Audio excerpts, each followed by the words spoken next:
6 IPO, which is open at this moment, is eliciting a lot of response from a lot of investors across investor categories. It seems to be a much hyped IPO. It's got a top grading from the rating agencies.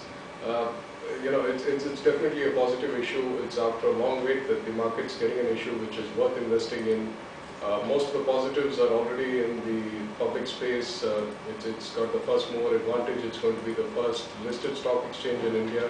It's in the commodity segment, which is relatively nascent in India and therefore very scalable. If you look at the technology platform it has, it's definitely got a big rung up above its competitors.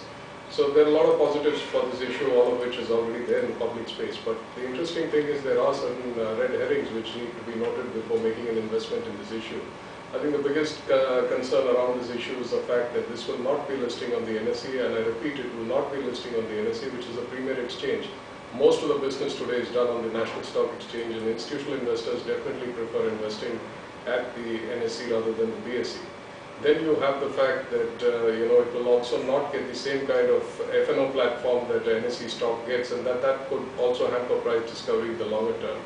The other concerns being the fact that being in the commodity space, which is still looked with a little bit of suspicion by regulatory authorities in India, that there could be regulatory issues which could hit it at some point in time. There is also the broader concern that whereas it's the undisputed market leader today, that there are other players in the space and the segments could start getting competitive. There are the price to, as far as the price of the issue goes, I think it's fairly priced. I wouldn't say it's underpriced. At the same time, it's definitely not aggressively priced.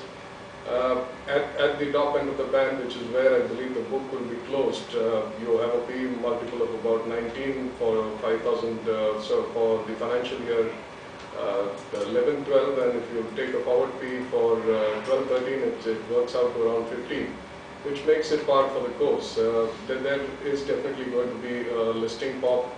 There will be a scarcity premium because of the limited number of shares offered and the huge kind of euphoria that is surrounding this issue at this point in time. But in the longer term, I would urge investors to take their profits and watch this stock a little more carefully, because we do not concur with the 5 on 5 ratings. There are red herrings and those need to be noted carefully.